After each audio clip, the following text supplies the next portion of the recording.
Well, tired listener? Today, the boring story that will rock you to sleep comes straight from the Middle Ages. That period when the Catholic Church was more omnipresent than a family group chat notification on WhatsApp. Except, unlike your aunt's group chat, the church controlled everything, literally, from the moment you woke up to the moment you died. Yes, my dear insomniac listener, today we are going to revisit the 20 most absurd rules the church imposed during the Middle Ages. Rules that would make any modern bureaucrat seem like a pretty relaxed guy. And yes, they are all real. No exaggeration, just good old-fashioned historical insanity, fully approved. And before your head sinks into the pillow and your brain decides to shut down out of pure self-preservation, make that one last effort. Subscribe to the channel and like this video. It's not for vanity, it's just to convince YouTube that this is more useful than expired cheese in the Middle Ages. And if you still have a single thread of consciousness awake, comment where you're watching from and what time sleep decided to stand you up tonight. I like to know who's still resisting, or at least pretending well. Now, turn down the lights. Let's enter this night's journey together. You sneeze, just one sneeze. Quick, sort of discreet, but it's enough to raise suspicion. You try to cover it up, pretend it was just an itch in your nose, but it's no use. One of the neighbors is already giving you a dirty look. And worse, the priest saw it. Yes, because in the Middle Ages, sneezing wasn't just nasal relief. It was a possible sign of demonic possession, a soul trying to escape through your nostril, or a punishment for having an impure thought after Mass. You hear a whisper from a corner. Pray, quickly. And you pray, not out of faith, but out of fear. Because at any moment, someone might start drawing a circle of salt around you. The church's official recommendation was clear. If you sneezed, ask for forgiveness. Be grateful you're still breathing and make the sign of the cross before your soul decides to take the opportunity and leave your body for good. And of course, there's the social obligation to say God save you, which was like the bless you of the time, only with more existential panic. You don't even have a cold anymore, but you keep sneezing from nervousness. The fear of becoming a case for a community exorcism is enough to make you wish you had died before the winter began. And it's no use saying it was just dust. In the Middle Ages, everything was spiritual, dust included. By this point, your nose is itching, and you're afraid to scratch it because what if that's also a sin? While you're thinking about that, a second sneeze threatens to come. You hold it, you choke, you almost faint, but at least you don't become the reason for an assembly in the confessional. And all this because your body dared to do what bodies do. You're sitting trying to eat a piece of hard bread that tastes like yesterday, which by the way is from yesterday, and the day before, and last Tuesday. But right now, you don't even care about the taste. You just want to chew something without being spiritually monitored. Spoiler: impossible. The church had already made it clear that eating could be a sin. Eating with too much hunger, gluttony. Eating with pleasure, double sin. Getting a second helping, a divine offense. Thinking about a second helping, condemned. You chew slowly, making a face of suffering, just as the manual for the good, starving Christian demanded. And you pray that no one notices that you, deep down, wanted a second piece. You've heard entire sermons on gluttony, priests who speak with hatred about butter, monks who fast until they faint and are then praised for it. And you, who just wanted a little more soup, now feel like the demon of hunger himself. Besides, soup is a compliment. What's in your bowl looks more like potato water with whispers of turnip. But you pretend to be happy because complaining is a sin, and wishing for food with seasoning is practically heresy. And if you think the nobility ate better, well, yes, they ate a lot. But they swore it was all in the name of faith. The banquet was a liturgical celebration, the wine symbolic blood, and the whole roasted boar, an offering to the Lord. You look at your moldy bread and try to find the spiritual meaning in it. You only find sadness. You're walking through the village in your usual tunic, the same one that was sewn by your aunt 6 years ago and has never seen a bucket of water. The sleeve is torn, the fabric scratches, and there are stains you'd rather not investigate. But you don't dare change your look. Not out of preference, nobody likes to look like a medieval potato sack, but because the church is watching closely. Nice clothes, vanity, bright colors, a sign of lust, showing your ankle, a scandal and an urgent confession. You remember the neighbor who wore a dress with a low-cut back? The next day, she was sweeping the monastery courtyard as public penance, head down, for 3 straight days.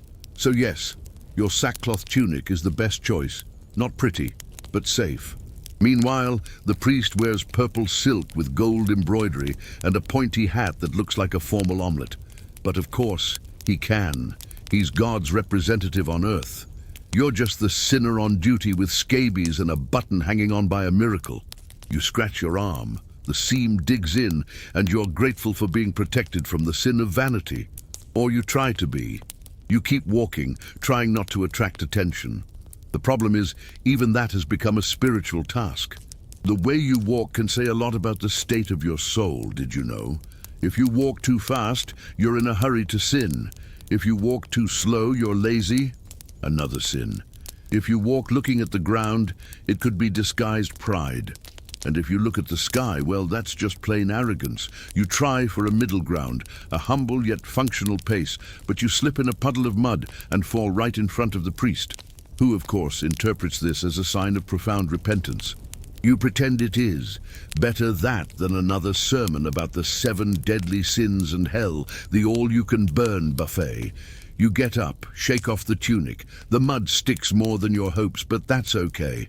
According to doctrine, humility is also measured by the state of your hem. The dirtier, the closer to sainthood. Or at least that's what you repeat to yourself to feel better. Back at the hovel, you try to sit down, but the wooden bench, the same one that's cracked 3 times already, decides to creak so loudly that even the angels must have heard it. You take a deep breath. You want to rest, but you can't. Because resting for the sake of resting is also looked down upon. The ideal would be to rest in prayer, or resting from prayer, to do more prayer. Any other form of rest? Negligence. And negligence, like everything else around here, leads to improper thoughts. And improper thoughts? Well, let's not even go there. By this point, you've understood that thinking is a high-risk spiritual activity. The routine of your life has become a strange dance between sin and almost sin. And the choreography changes every day, depending on the mood of the clergy. You try to remember if you've sinned today, probably. Maybe that time you coveted your neighbor's bread, real bread. Or maybe when you thought the bishop's crooked mustache was funny. You laughed internally, but God sees internally. Now it's night. You think about sleeping, but you have to pray first. A long prayer, in Latin, which you don't understand, but you repeat it because it's either that or risk an eternity in a tropical climate with sulfur. Your body aches, your mind too, and the fear of having forgotten some unconfessed sin is the final seasoning of your day. Because yes, forgetting to confess is also a sin. And no, you can't make a list because writing too much is something heretics do. You close your eyes. The floor creaks. The cold seeps in through the cracks. You hear the distant sound of the church bell, marking the hour for yet another prayer. You pretend you didn't hear it. Maybe God will understand, or maybe he's too busy dealing with some other soul who sneezed 3 times in a row. You pull up the blanket. It doesn't cover anything, but at least it covers enough to pretend you tried. The day dawns, or at least you think it dawns. It's all grey, overcast, damp. It looks just like yesterday, only with more of a goat smell and the church bell ringing so loudly that even your neck wakes up crooked. You try to stand up. Your knees don't cooperate. They make a sound like a dry branch being snapped by a cheap leather shoe. It's the sound of medieval maturity. 27 years old with 97 years of joint pain. You put on your shoe, just one. The other was swallowed by the mud last week and is now home to a local frog. You try to convince yourself that walking barefoot is a spiritual practice, like penance, only with more pointy rocks. As you leave the house, you trip over the makeshift chicken coop, which shares space with your straw mattress. The chicken squawks, the cat meows, and a rat walks by with such confidence that you consider asking it for survival tips. You head toward the field. Your job today, digging holes. The reason? No one explains. Maybe to plant something, maybe to bury someone, maybe just because the feudal lord woke up bored. You're tired before you even get there. It's only 4 kilometers through the mud, carrying a hoe that weighs more than your hope. But that's okay. This is spiritual too. At least that's what they say. The field is full. Everyone in their own little square of land that doesn't belong to any of them. Everything belongs to the feudal lord, even the wind, if he decides. You dig. The earth is as hard as the back of your neck after a bad night's sleep. You strike the hoe with force, more out of anger than productivity. With every strike, a cloud of dust, dry earth, and sometimes a bone. Someone forgotten due to a lack of cemetery space. You ignore it. You've seen worse. You've dug up worse. Once you found a human foot. Just the foot. The explanation was things from the war. You didn't ask which war. You've learned that in the Middle Ages, every answer ends with, "It was God's will." Around noon, the sun appears. You regret having wished for it. The heat beats down on your tunic and transforms your body into a clay pot. You're sweating from places you didn't even know existed. Someone calls you, not to rest, of course not. Resting is for nobles, saints, and corpses. They call you to haul stones because the church is building a new tower, the 5th one this year. The priest said it's to bring the bell closer to God. You just think it's going to bring your spine closer to retirement by way of collapse. You carry the stones. They are larger than your will to live and heavier than the sins of the entire village. Every step is a collective effort between your muscles, your faith, and the fear of slipping and becoming part of the chapel's foundation. You get to the construction site. It's just another pile of badly stacked bricks. An apprentice mason holds a trowel of mortar with the confidence of someone who's never seen a real wall. But that's okay. The important thing is to look busy. No one here knows what they're doing. They just do it. Because the alternative is not doing it. And not doing is suspicious. And being suspicious, well, you already know how that ends. The sun punishes. The tunic stinks, your hair sticks to your forehead, your mouth is dry, and your own shadow is looking at you with pity. You think about water, there is none. You think about shade, also none. You think about running away. To where? Every corner has a church, a priest, and more rules than potatoes. You sit for a moment pretending you're aligning your knees with the Holy Spirit. It's what they call a strategic pause. You take a deep breath, smell smoke. You hope it's just a bonfire. But it's a bonfire with the smell of meat. Real, roasted meat. Your stomach rumbles so loudly it sounds like Gregorian chanting. But you know that meat isn't for you. It's a saint's day, and you're just a spectator to other people's miracles. While you chew on the wind, someone walks by with a piece of meat on a skewer. The smell haunts you, and you wonder if coveting the skewer is a sin, or just food deprivation. You go back to digging. The hoe seems like part of your arm now. Or maybe your arm has become the hoe. Hard to tell. Everything itches, everything hurts, and it's still Monday. But in the afternoon, the priest shows up. He's come to bless the construction site. He sprinkles holy water on the stones, on the mason's hands, and accidentally, in your face. It stings. You wonder if it's the sweat, or maybe the sin itself. He talks about sacrifice, about how God rejoices in those who work without complaining. And you try to maintain a smile while your left heel decides to stop existing due to a blister of divine proportions. The blessing ends. The priest leaves, riding a horse that has more food in its stomach than you've had in the last 3 days. You carry on until the end of the day. The sky darkens. The bell rings. It's not to end the workday. It's to remind you that there's Mass tonight. You look at the sky. It looks back. You both pretend everything is fine. You walk back home. The Mass is about to start, but you pretend you didn't see the priest nodding at you. Your knee has already warned you that if it bends one more time today, it's retiring on its own and leaving you with one leg. On the way, you pass a group of children throwing small stones into a mud hole. It's the local entertainment, the village's most high-tech amusement since the arrival of the iron bucket.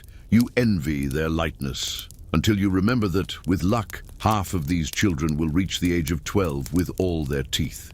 Arriving at your hovel, you smell that comforting aroma, straw, mildew, and a special touch of rat. You enter slowly, trying not to wake the fleas.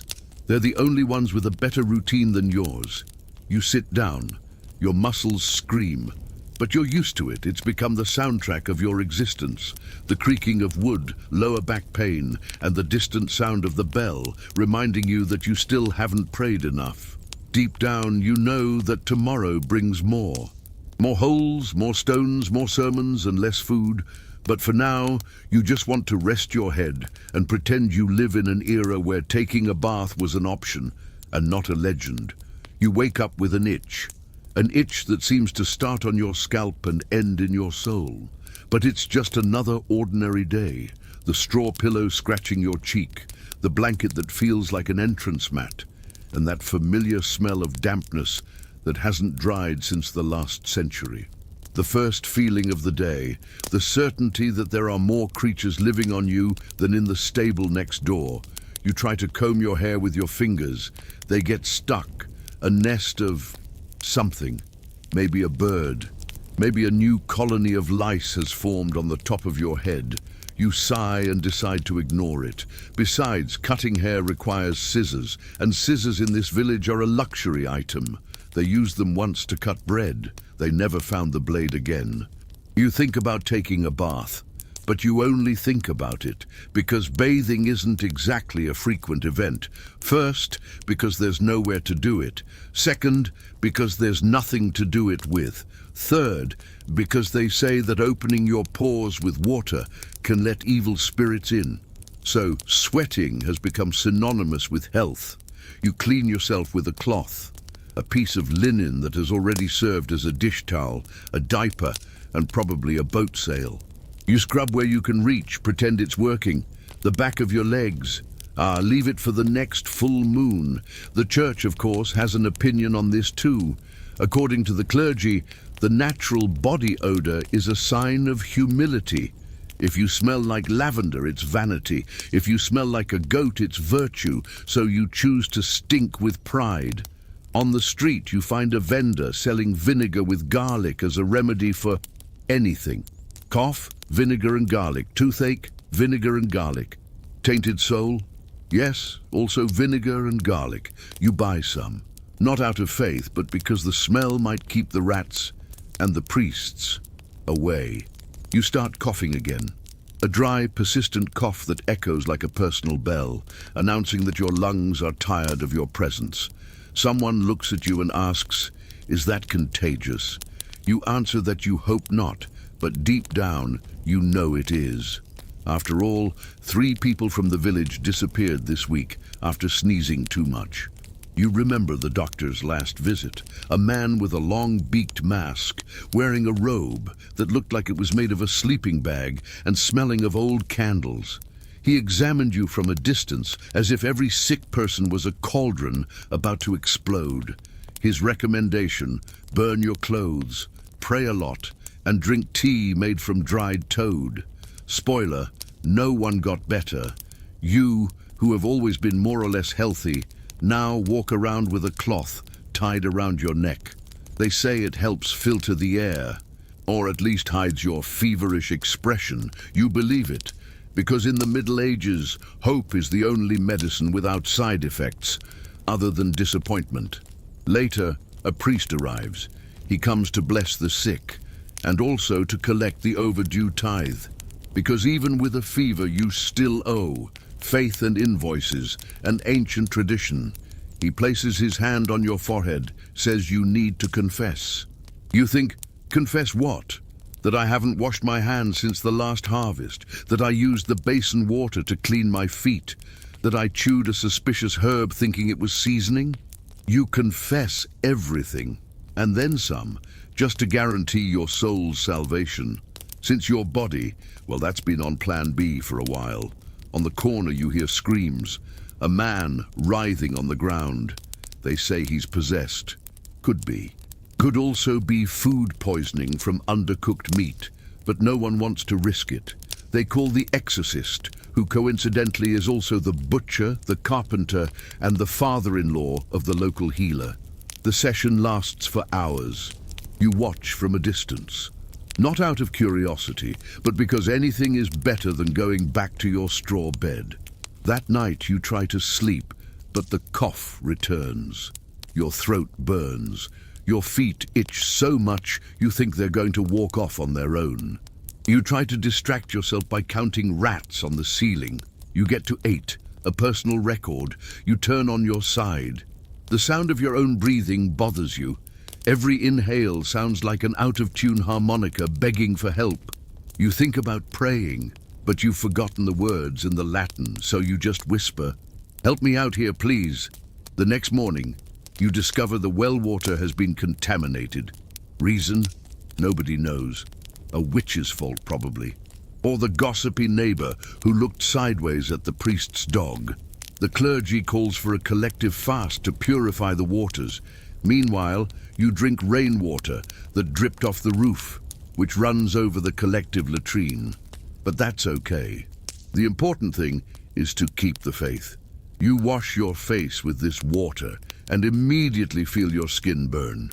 You smile. Maybe the stinging is the sin leaving, or just the beginning of a skin infection. Hard to tell. You try to keep your spirits up. You try. After all, you still have one whole tooth. Your leg fell, asleep, and nobody has called you a heretic yet today. A success by medieval standards. But then you sneeze again, and the cycle restarts.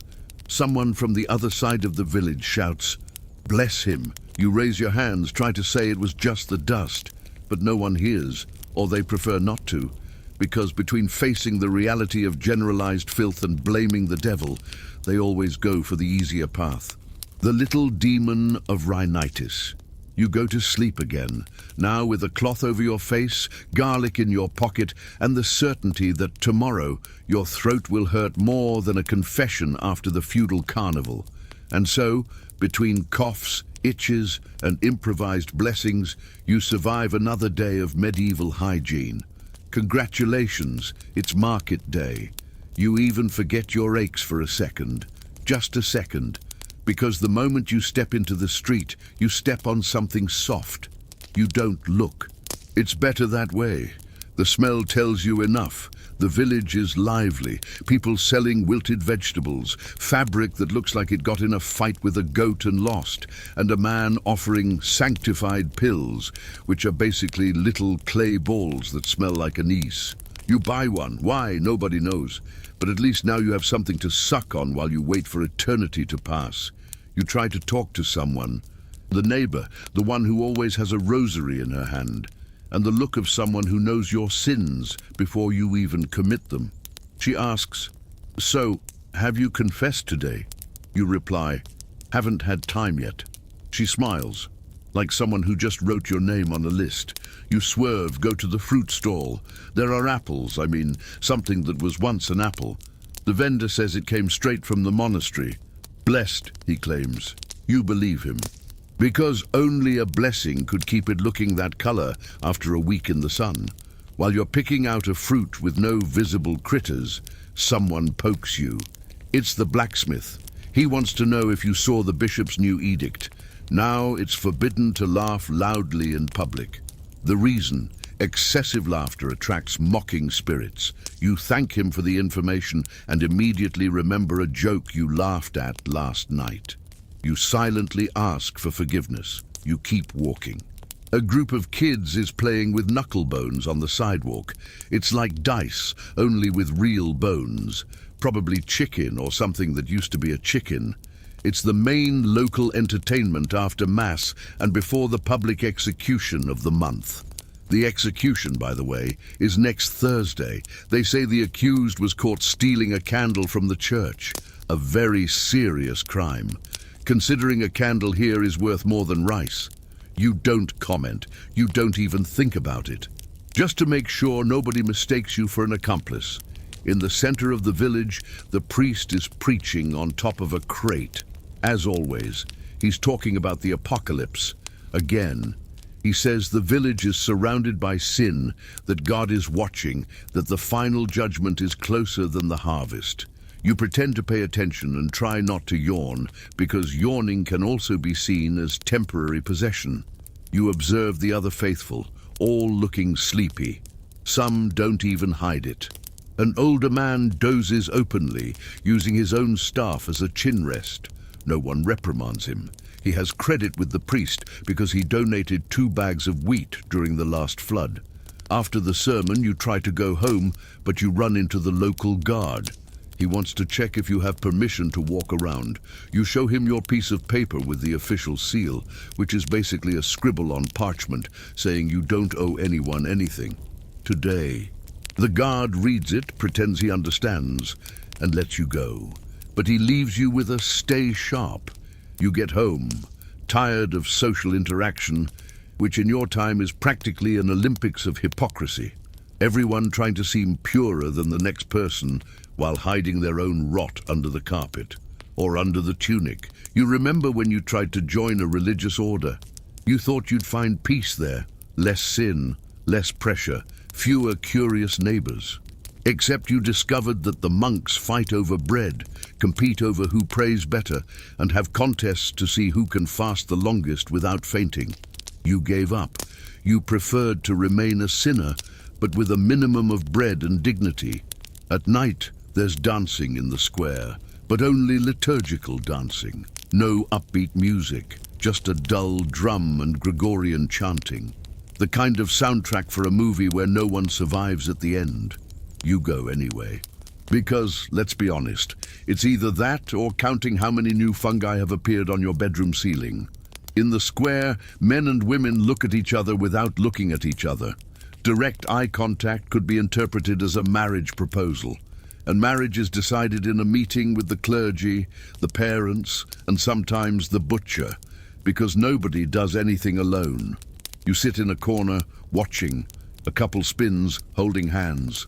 The movement is so slow, it looks like choreography for snails. The priest watches everything with keen eyes. One wrong step, and he raises his finger. Literally, the finger of reprimand, more feared than a mother's slipper. Suddenly, a girl trips and falls on top of a boy. That's it. Scandal. She cries, he stammers. They will both be called in for intensive spiritual guidance, and maybe, if no one else wants them, they'll end up married. After all, there was physical contact. That's the logic. You go back home, reflecting on your own social life, or lack thereof. Nobody touched you today, which in normal times would be a relief. Here, maybe it's a sign that you're cursed with invisibility. You think about writing a romantic note to someone, but you remember paper is expensive, ink even more so, and your handwriting looks like the scribbling of a possessed goat. So you decide to just look at the ceiling and hope that tomorrow no new decree from the bishop transforms the way you breathe into a capital sin. You put out the lamp, not because you want to sleep, but because the oil ran out. And you remember the last person who tried to improvise with pig fat nearly set half the village on fire. So you close your eyes. The ceiling creaks, the floor creaks. Even your body emits sounds that have never been classified by medicine. In the dark, you hear footsteps. Maybe it's just the wind. Or maybe yesterday's rat brought a friend. You turn on your side and accept it. This is your socialization for the day. A rat and a distant dream of a hot bath that will never come. You wake up with a strange feeling. It's not hunger, not cold, not an itch. It's worse. It's preventative guilt. You haven't even sinned yet, but you already feel like you owe something. That in itself qualifies you for another confession. You get out of bed or off the pile of straw with its own personality and try to remember what the new rule of the week is. Because yes, they change. The last decree said that whistling indoors could attract evil spirits. Before that, it was forbidden to eat with your left hand. And before that, well, the list is long. You just know that breathing still isn't a sin. Yet. First stop of the day, the church bulletin board. That's where the divine notice board is, where priests stick up new sins. With hot wax, of course, because nails are a luxury, and luxury is also a sin. Today there's a new announcement. It is now forbidden to sing while working in the fields. The reason?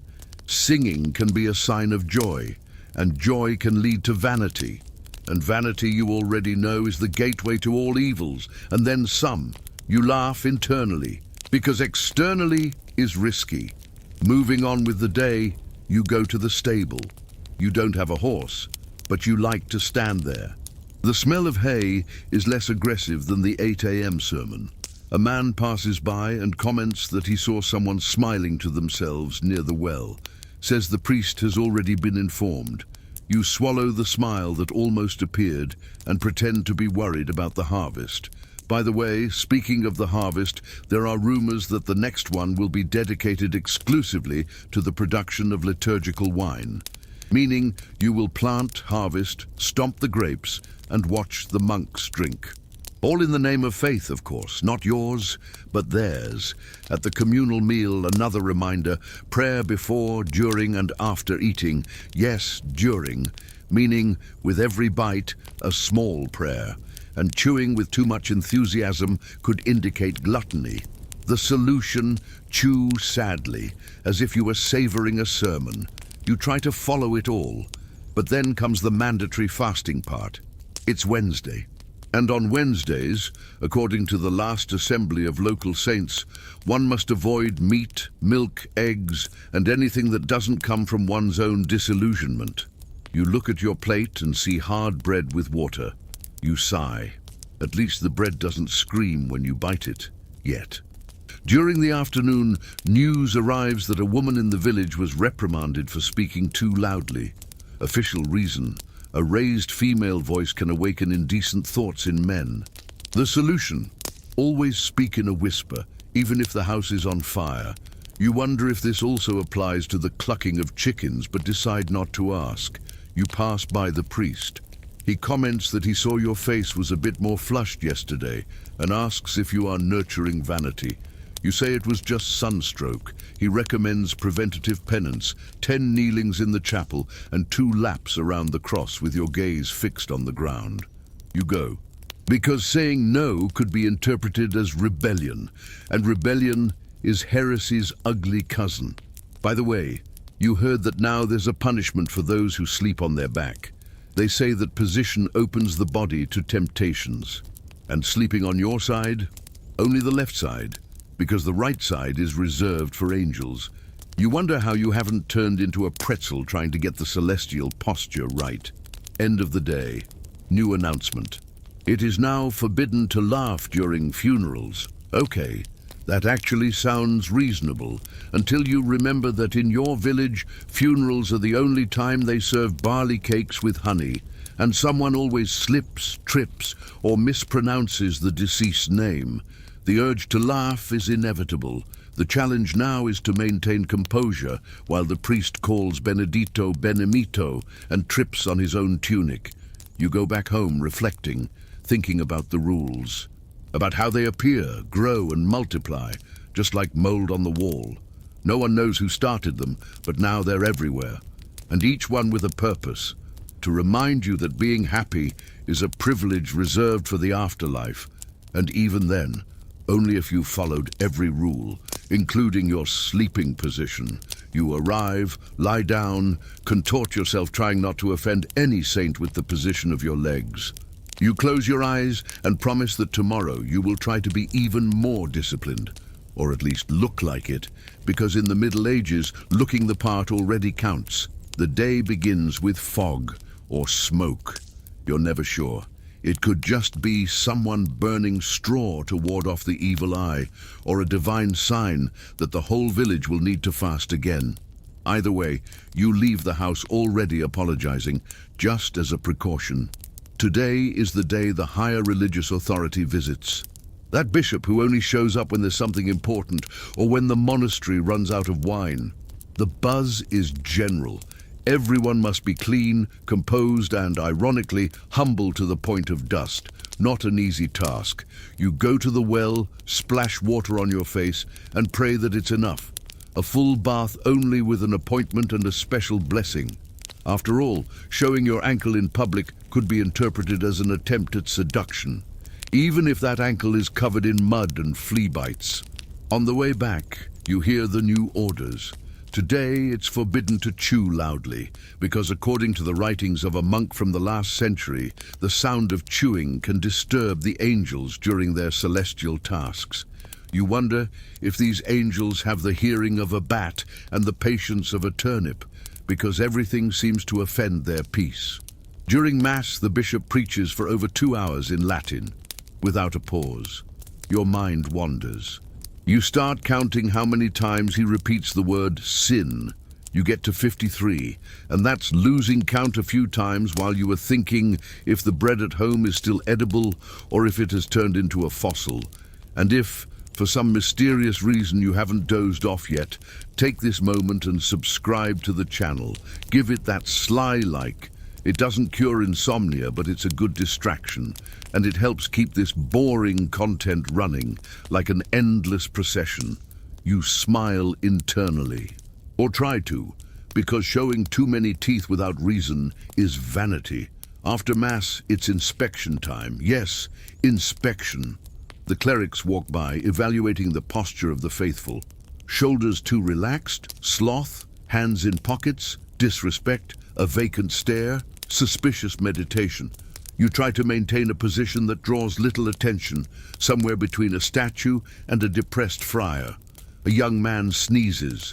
The bishop stops the sermon and looks at him as if he had just invoked 7 forbidden creatures with a single nasal blast. They order him to pray 12 Hail Marys and promise not to breathe loudly again until sunset.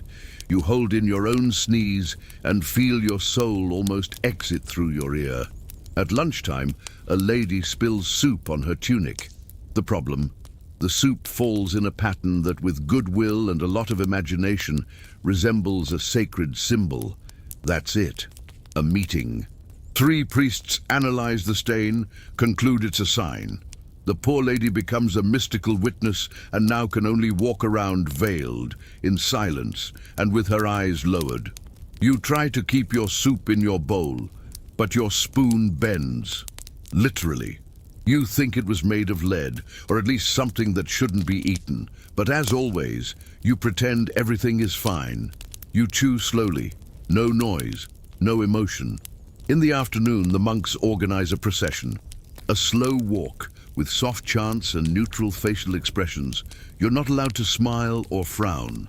The ideal expression is the one you make when you step on something strange. But you're in public and need to maintain composure. That is the face of faith. You walk, you pray, you walk some more. The procession goes in a full circle around the village and ends at the same point where it started. The explanation. The path of salvation is circular. You don't understand it, but no one wants to be the first to question it. Back at the hovel, you lie on the straw floor and reflect on the day, about how your life is basically an intensive course on how to look holy, without knowing exactly what that means. You look at the ceiling, contemplate the crooked beams, an insect crawls by. You follow it with your eyes and wonder, is he also worried about the church's latest rule? Or does he live more freely than you? As sleep tries to visit you, you hear the distant church bell. Another ring, another rule. Or just a warning that tomorrow will be another day, equally full of divinely regulated absurdities, you turn on your side, not because you're uncomfortable all the time, but because you heard a strange noise, a crack, maybe, or just the sound of hope breaking for the 1000th time this month. Outside, the bell rings again, 3 times. It's not an emergency, it's just the toll, reminding you that it's past the time you should feel guilty about something. If you haven't confessed anything today, confess in advance. Who knows, maybe it'll offset some of your medieval karma. You try to remember the last rule you successfully followed. It was the one that forbade dancing in a straight line. Yes, because dancing in an organized way gave the impression of harmony, and harmony can look like celebration. And celebrating without authorization, you already know, a grave sin. So, when in doubt, you decide to just keep existing, silently, in economy mode, and with the certainty that the only thing that really progresses in the Middle Ages is the list of prohibitions. You start the day already in cautious mode, no stretching too much. The last person who tried to stretch their arms in the square was accused of invoking suspicious forces. Apparently, the gesture resembled a pagan pose, or a cat stretching. And cats, as everyone knows, are practically the personal secretaries of the occult. In their minds, of course. You sit on the edge of the bed or the pile of straw that insists on poking your dignity and try to remember the new rule that took effect. Ah, yes. Today it's forbidden to look at the sky for more than 10 seconds. Reason? They say it's a lack of humility, as if staring at the clouds were a direct challenge to the celestial department. You go out to get water. The old cracked bucket makes more noise than a crowded mass. And just as you cross the alley, you hear the old woman from the corner whispering, "That bucket of his sounds far too proud." Yes. Now even the bucket has a reputation at the well. Another surprise. A new poster hung there. With crooked letters, but a clear intention. Sighing loudly is now considered a gesture of doubt in divine providence. You swallow the sigh you had been preparing since sunrise. It wasn't out of spiritual doubt. It was just exhaustion. But try explaining that. On the way back, you find a group gathered in front of the chapel. They're discussing whether wearing boots with laces that are too long might be a sign of disguised vanity. Someone suggests cutting the laces. Another proposes walking barefoot. And a third already starts praying for everyone, because clearly we are facing a crisis of values. You ignore them, mainly because your sandals are held together with hay twine, zero vanity, just fungus. At lunch, the food is blander than a sermon on chastity, a thin broth with 2 pieces of something that might be turnip or boiled wood. The doubt is constant. And it's not about your faith, it's about your intestines. You chew slowly, with that expression of someone who accepts life as it is, pale and full of rules. Between spoonfuls, someone comments that they're reinforcing the guidelines on the use of colors. That's right. Now there's an official scheme of permitted tones. Browns, beiges and greys are welcome. A cheerful green, suspicious. Vibrant blue, temptation in pigment form. You look at your tunic, that cloth that was white once, but today is a color that can only be described as aged despair. You breathe a sigh of relief. For now, you're within standards. In the middle of the afternoon, the bell rings. An important announcement. From now on, public blessings must be answered with a bow of exactly 3 seconds, no more, no less. And if someone sneezes during the gesture, the bow must be restarted, because respect also has timing. You practice at home. You stand in front of the mirror, the piece of dented metal that only reflects your face if the sun is at the right angle, and try to time it. 1, 2, 3. Pause. 1, 2, 3. You start to wonder if this has all just become a game show and they forgot to tell you. Later, while walking in the square, you hear someone laughing, a real laugh, one of those that escapes by accident. Everyone freezes. The priest appears from behind a stall with the look of someone who felt a disturbance in the force. He approaches the laughing citizen and asks, "Why are you happy?" And no, it's not a rhetorical question. The man's answer isn't convincing. He says it was just a silly memory, something funny from childhood. The priest looks at him intently and replies, "Then go and reflect on that childhood." The man walks away, head down, and everyone goes back to pretending they are sad, or at least emotionally neutral. You decide to go home before your face betrays you, because smiling these days is almost like lighting a torch in a library, reckless and punishable. On the way, you pass a new notice affixed to a tree trunk. We remind you that whistling is a forbidden practice after sunset. The sound can confuse errant souls. You laugh internally. You try. Because it's already clear that even internal laughter carries the risk of a spiritual fine. Arriving home, you sit on the dirt floor and breathe deeply, but not too deeply. What if they interpret it as a sigh, and there goes your reputation as a balanced faithful? You look around. Everything is as always, slightly crooked, slightly dark, and totally regulated. You think about writing your memoirs, but parchment is expensive, and your handwriting, as always, looks like it was written by a left-handed goat. So you just store it all in your mind. The day, the hidden laughs, the sins that haven't even happened yet, but that you already feel you'll have to pay for.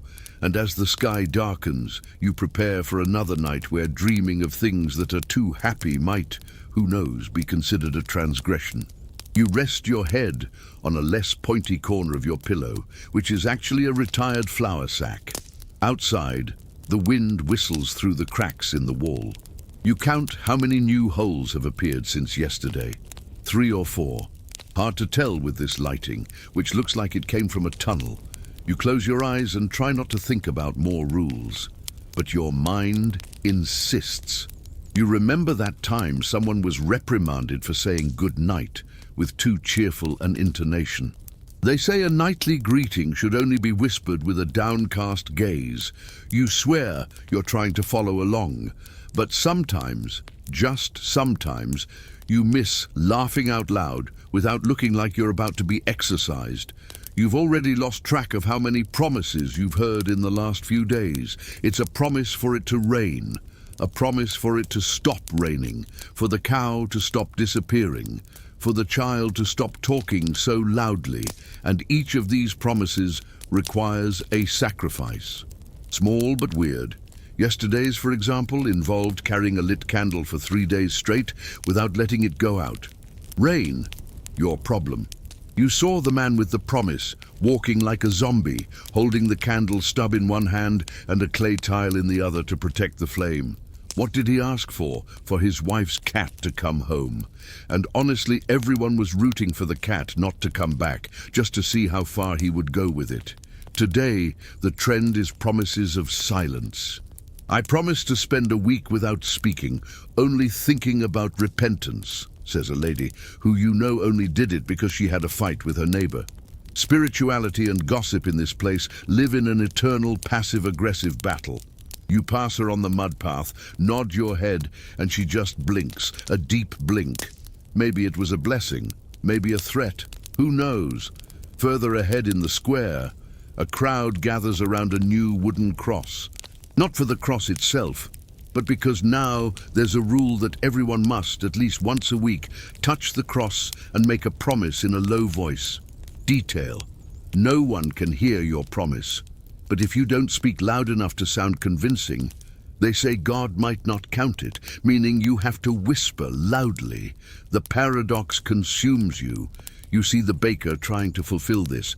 He approaches, touches the wood, closes his eyes, and murmurs with such force he looks like he's about to be sick. When he finishes, he kisses the ground and walks away, backward. A new custom, according to him, that reinforces the gesture of humility, or just a well-disguised trip. Either way, no one laughs, or at least they pretend not to. And then comes the classic, promising to carry stones, not for construction, not as punishment, for devotion.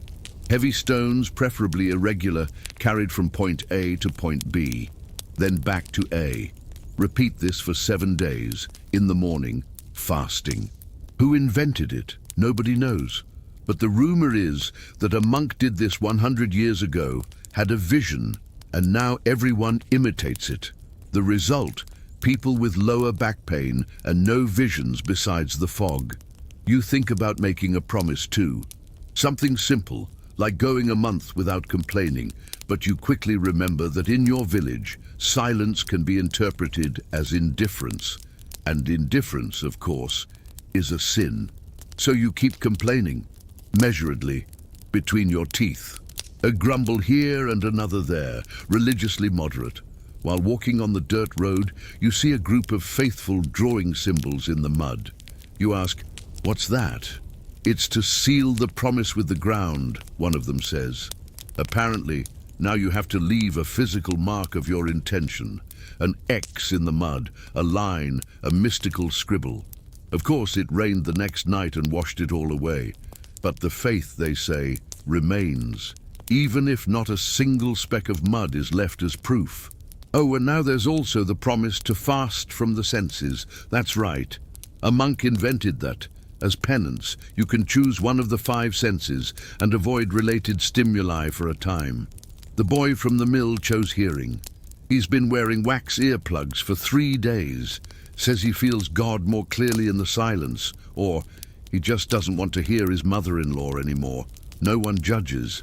Besides, judging is also starting to become a sin.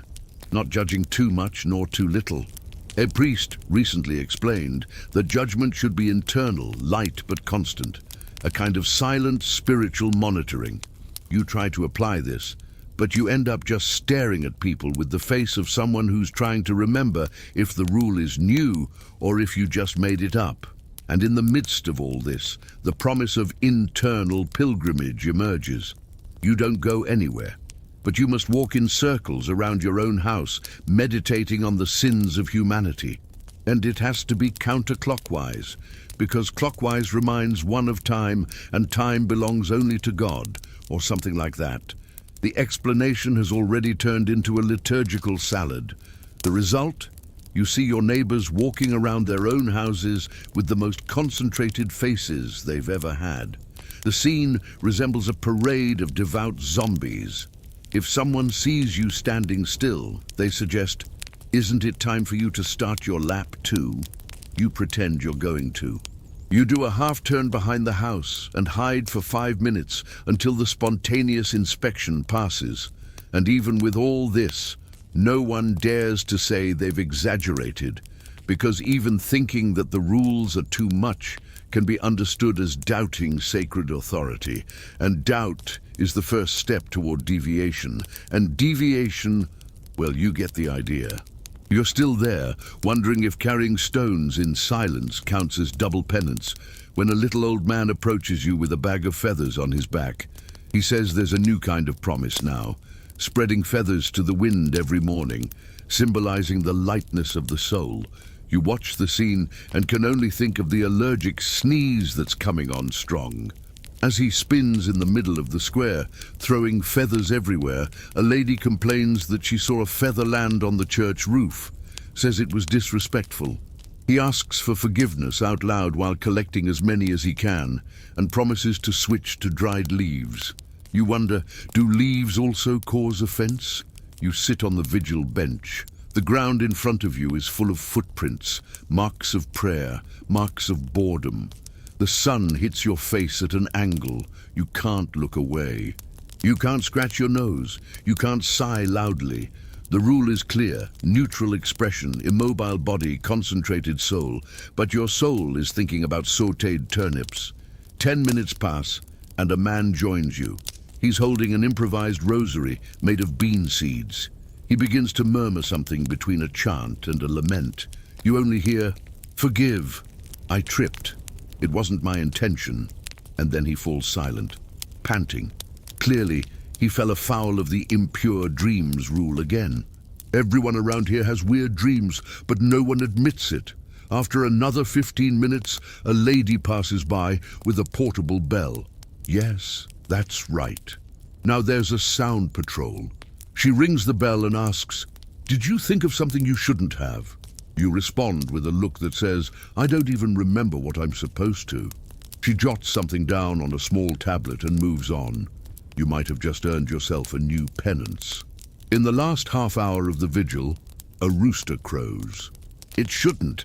It's outside the regulated hours.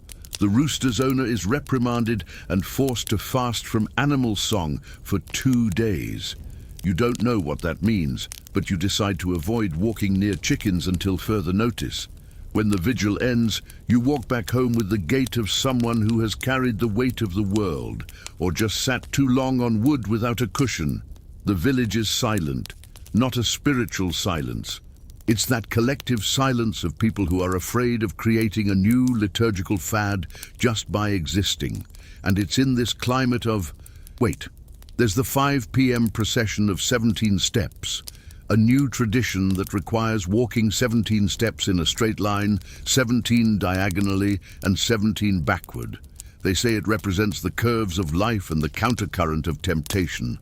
In practice, it just looks like more confused choreography.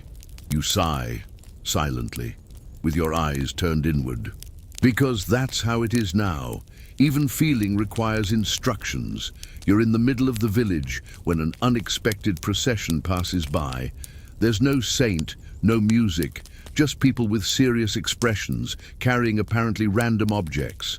A wooden spoon, a piece of rope, a moldy cheese. You ask what it's about. The answer comes dryly.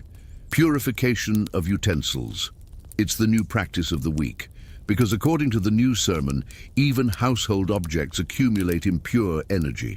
And of course, only a slow walk with a guilty face can fix it. You watch in silence. A woman carries a basin, another holds a frayed cushion. A young man brings a pair of sandals that have clearly seen more mud than ground. At the end of the line, an old woman drags a broom and whispers, "Forgive the hairs, Lord." You shake your head in a mixed gesture of respect and resignation. Faith around here always walks hand in hand with improvisation. You decide to stop by the chapel. On the door, a new notice. Entry with a neutral face only. You try to align your expression, not too happy, not too sad. The exact expression of someone who saw a turnip yesterday and felt nothing. Apparently this is the new approved emotional standard. Inside the chapel, there's a group kneeling. No one is praying. They're listening to a sermon on the new guidelines for conscious breathing. Apparently, breathing too loudly is a sin of vanity. Breathing too shallowly shows a lack of spiritual effort. The recommendation: inhale for 7 seconds, hold for 4, exhale for 5. Silently, you try to follow along. You're already dizzy by the second cycle. On the other side of the room, a new altar. Not with the image of a saint, but with a basket full of stones. These are the stones of temptation. Each of the faithful must pick one up, carry it for an entire day, and return it later, as a sign that they resisted some temptation. You choose a smaller, discreet one. A child points and says, "He picked the easy one." You ignore him. Responding to children is now also a sign of emotional instability. Upon leaving the chapel, more rules. This time, for listening to the bells. They've discovered that the way you react to the ringing of the bell indicates your spiritual disposition. If you turn your head too quickly, it's anxiety. If you take too long to react, it's disdain. The ideal is to stop for 2 seconds, sigh lightly, and continue with your neck at a diagonal. You practice the move in the reflection of the fountain. You look like you're posing for a painting, but that's fine. The important thing is to be within the standards. Later in the square, the local ecclesiastical judge organizes a new session of public confessions. The practice has changed. Now you confess in the form of a fable. You must recount your failings using animals as metaphors.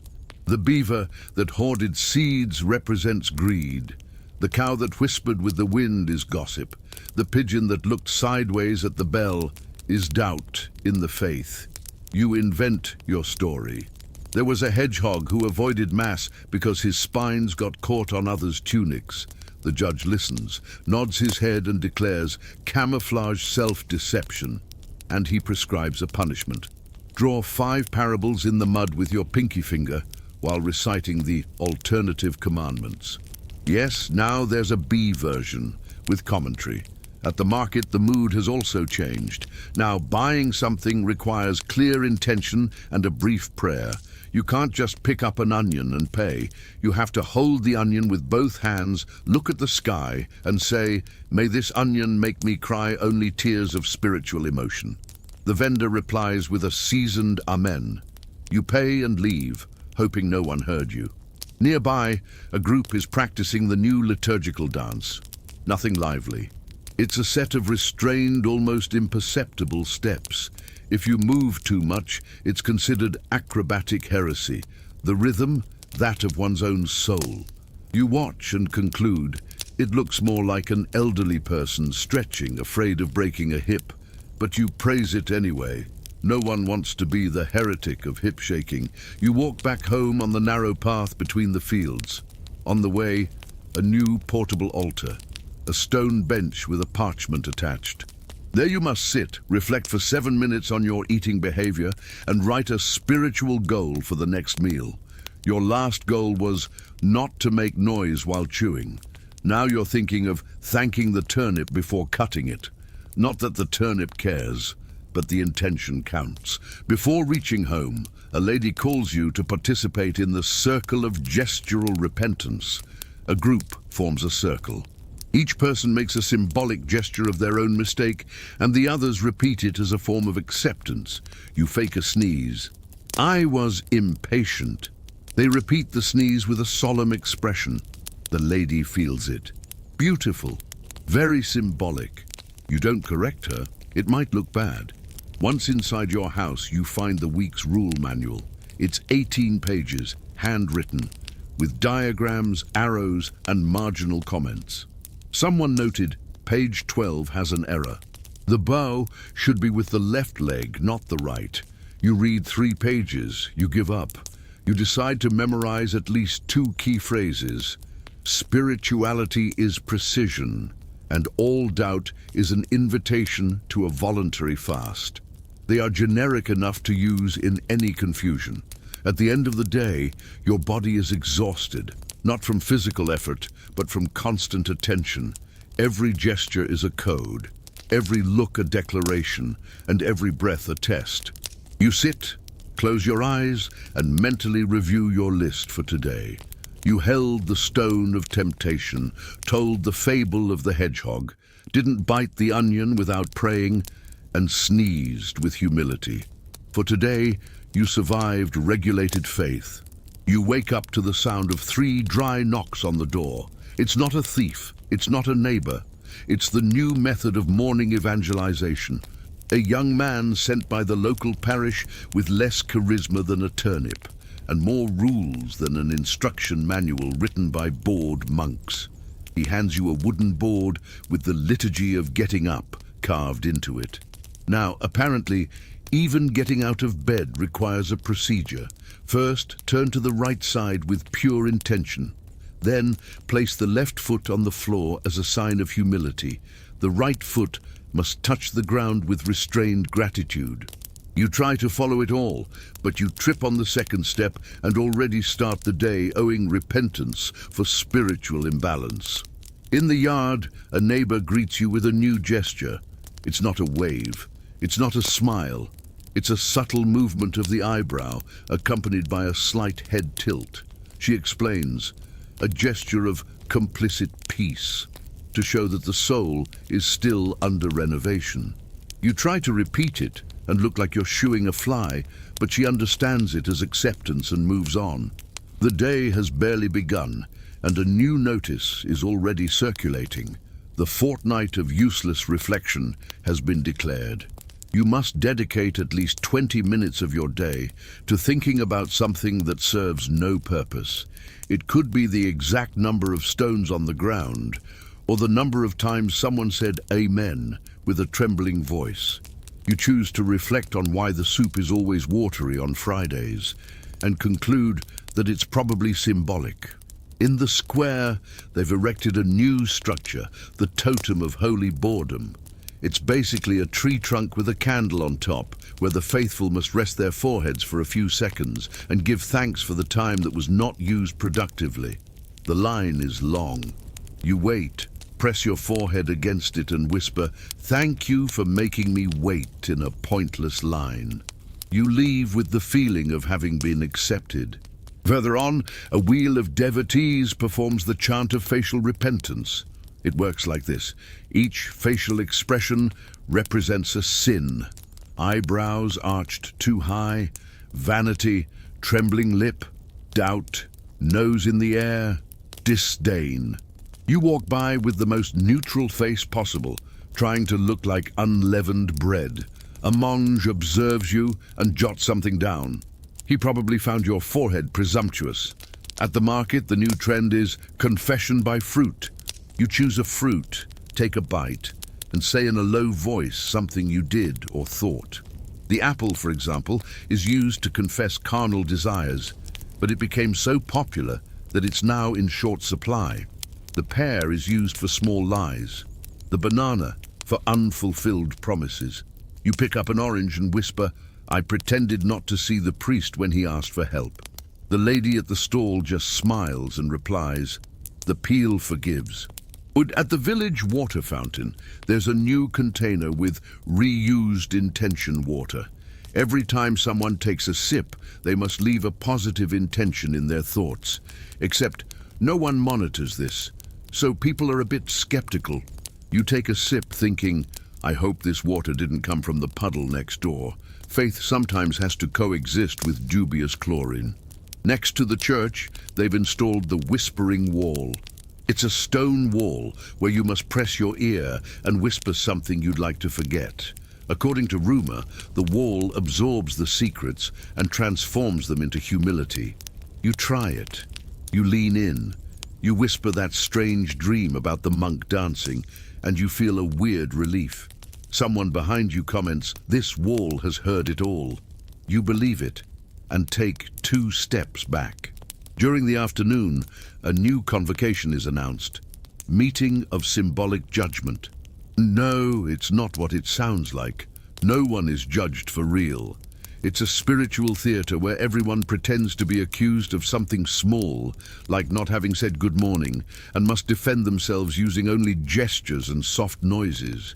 You are summoned, your accusation having ignored a spontaneous blessing. You respond with 3 slow claps and a short whistle. The audience accepts. You are absolved with a piece of dry bread. On the way home, you see 2 children playing saint or sinner. It's like blind man's bluff, but instead of guessing who is where, you shout a situation, and the other responds whether it's a sacred act or punishable by penance. Sleeping during Mass. Sinner. Eating without thanking the cob. Sinner. Thinking ill of the priest for cutting in line. Depends if he was in a holy hurry. The rules are flexible, like everything around here. At the end of the day, you try to remember all the new rules. Not being able to is itself grounds for extra prayer. So you pray preventatively.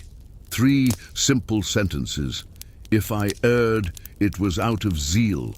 If I sinned, it was by accident. If I offended, I blame sleep. You close your eyes for a few moments, but you don't sleep. You just process. You stare at the ceiling of your hut and wonder if you've ever had an ordinary day. The answer is no. Not since they decided to regulate even the shape of the footprints in the mud. The routine has become a game of charades with built-in guilt. And so, with a turnip on the table and a ribbon on your forehead, recommended to keep thoughts in a straight line, you end another day. A little more repentant, a little more confused, and completely within the rules, or at least the ones you remember. You're trying to go unnoticed today. Avoid interactions, rules, inquisitive looks, and all forms of devotion that involve improvised accessories. But the medieval village insists on transforming your every movement into a spiritual metaphor. You take 3 steps outside your house and immediately find a monk measuring the ground with a wool cord. He stops you with one of those serene smiles, the kind that comes before an absurd request. He says, "We are redefining the boundaries of the purity zones." You ask if you can pass. He replies that technically no, not until the wool has been anointed. You think about going around, but realize the impure zone is full of holy chickens in training. They are wearing little pieces of cloth tied to their backs. You don't ask why. You've learned that the less curiosity, the less penance. You decide to go another way and come face to face with the new lightning reflection post. It's a chair in the middle of the street with a parchment hanging from it. Sit for 7 seconds and think about a mistake you're still going to commit. You sit, count to 7. Remember that you'll probably forget some mandatory prayer at the end of the day, and you get up. Someone hands you a paper medallion. Courageous.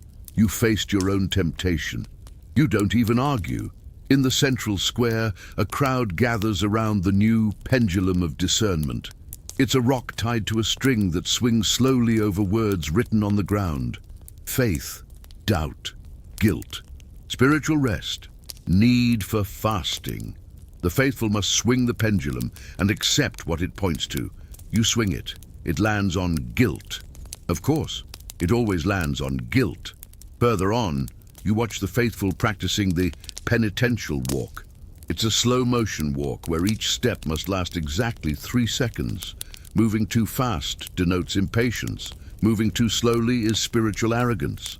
You try to participate, but you forget the count and end up being reprimanded for a presumptuous footstep. The punishment? Walk backward to the chapel. You go, stumbling in silence. In front of the church, the rule board has been updated. Again, this time with illustrations. A drawing shows a faithful person smiling too much, labeled excessive joy during times of tribulation. Another shows someone with their hands in their pockets, bodily disrespect to the sacred space. There's even a faithful drawn with a loaf of bread under his arm. Caption, food pride. You decide to walk with your hands visible and your bread hidden inside your tunic, just in case. You enter the church and notice the candles now have scents. Aromas that represent liturgical feelings.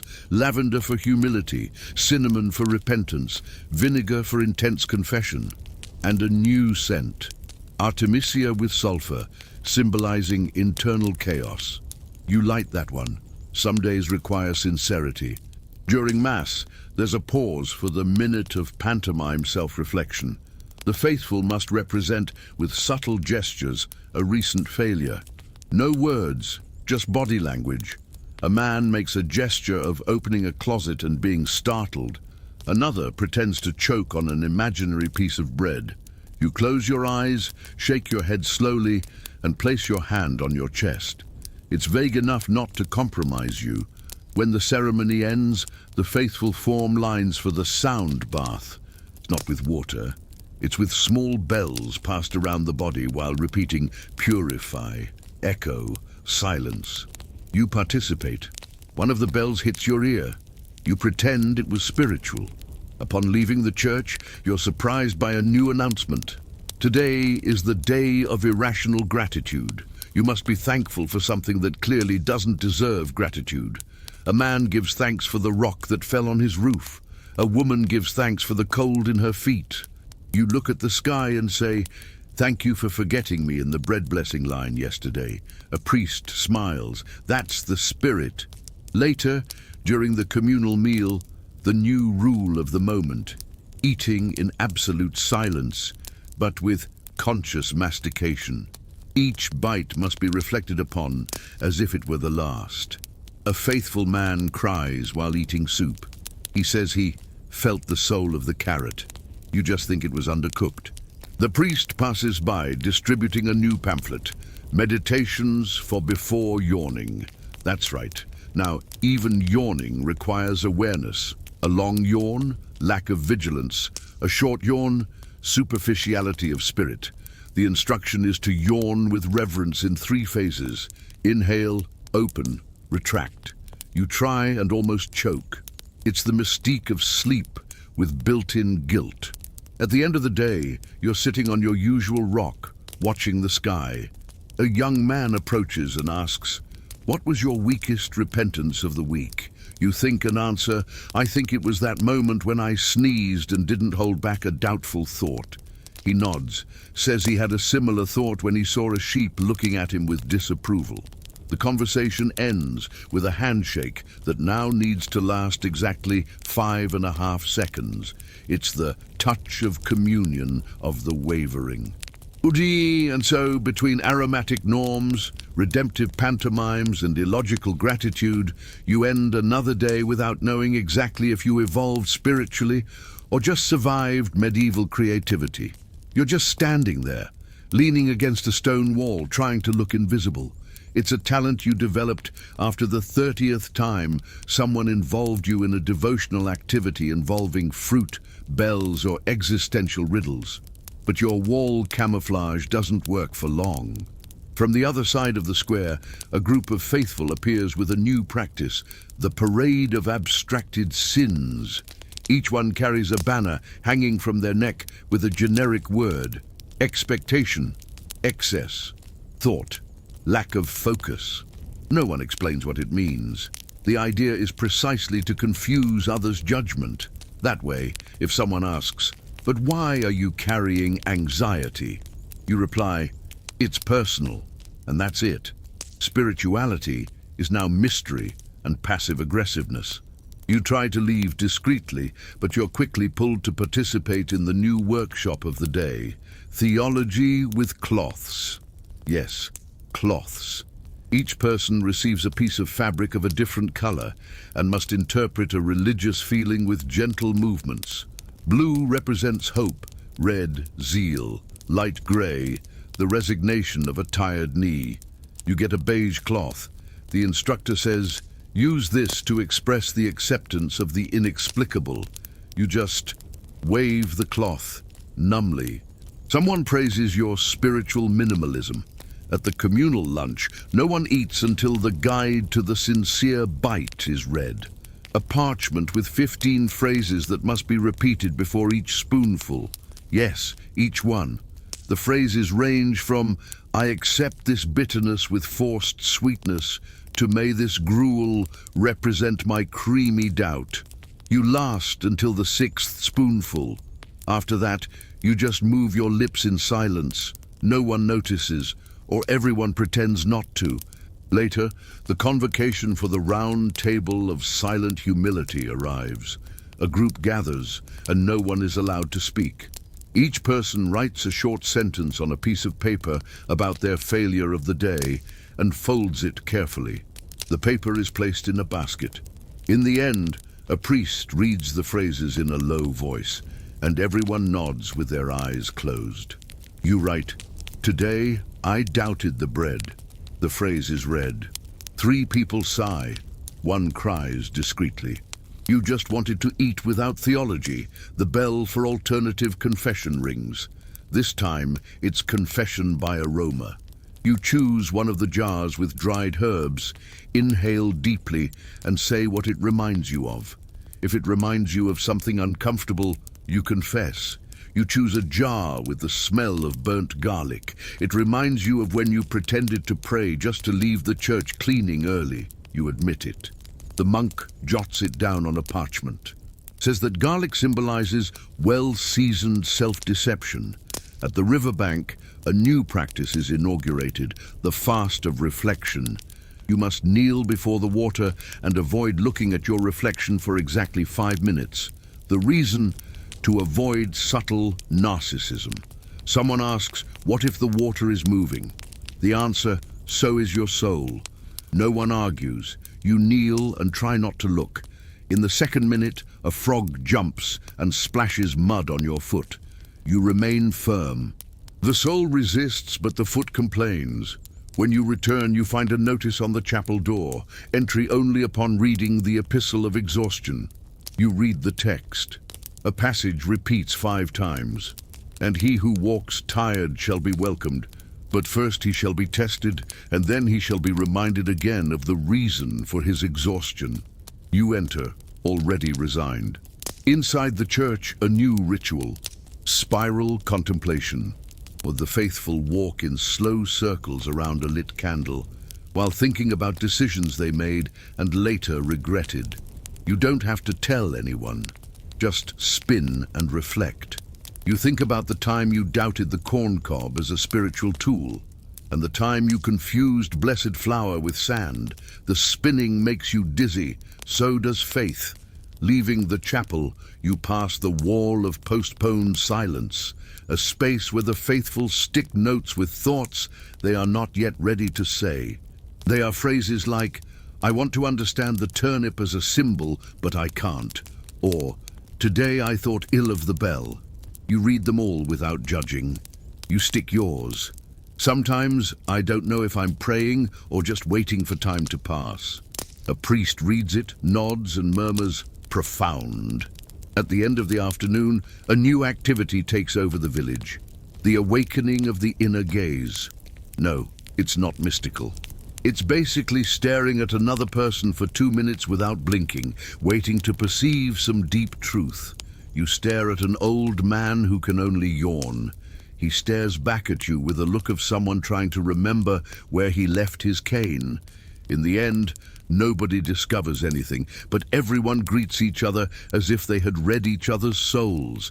And it's in this coming and going of edible norms, aromatic confessions, and dances with cloth that your day ends. You walk slowly, trying not to forget any of the 14 new rules that went into effect just today, and wondering if there's a rule for forgetting rules, which, ironically, would also be a rule. You're tired. Not the kind of tired that comes from the body, but the kind that sprouts from the soul when even breathing seems to have a manual. Because here in the Middle Ages, even the sigh has become a liturgical gesture with a spiritual function.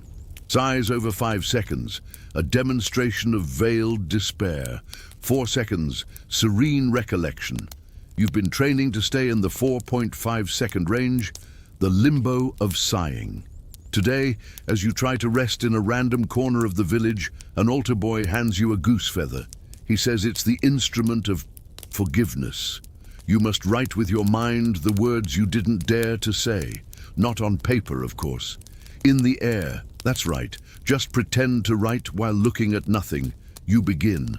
Sorry for doubting the usefulness of holy water that tastes like turnip. The altar boy smiles, says it was profound. You weren't even trying.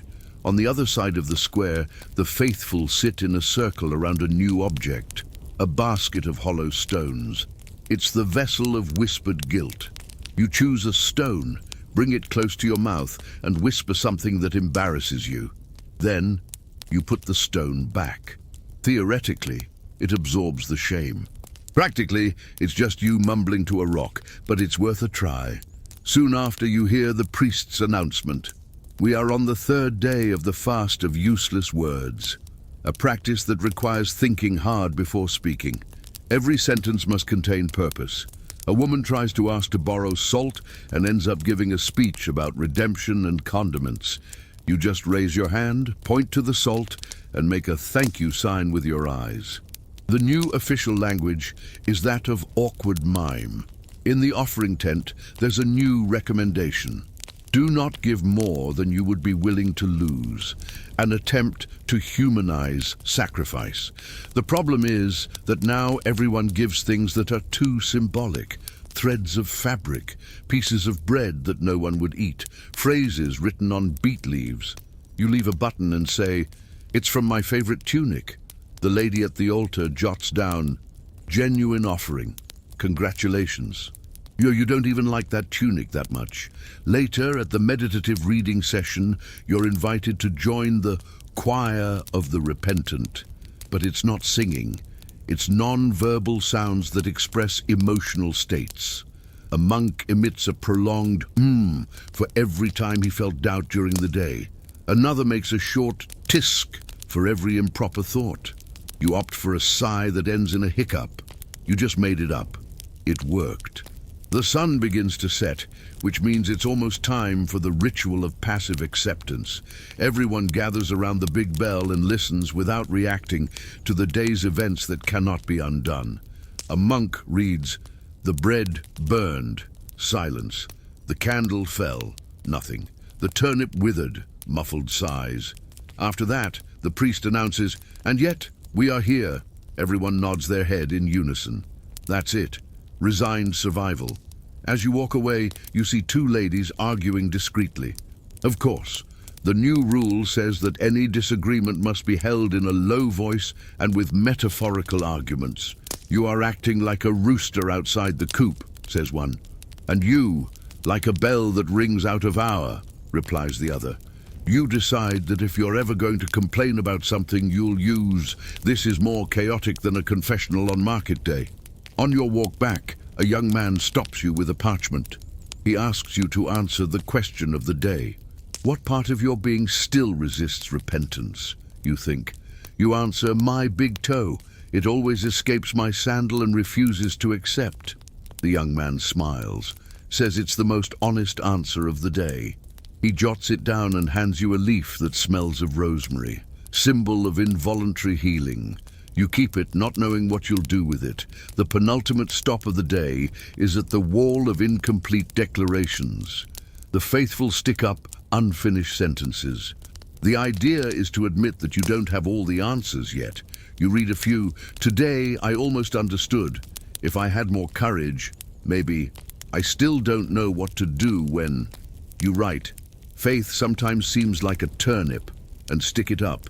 The sky darkens slowly, the village calms down, the bells ring slowly, not to mark the hour, but to remind you that even time here has patience. You sit on the side of the path, watching a candle being snuffed out with fingers. The traditional technique of someone who doesn't want to wake the angels' sleep. On the other side of the village, someone lights a bonfire.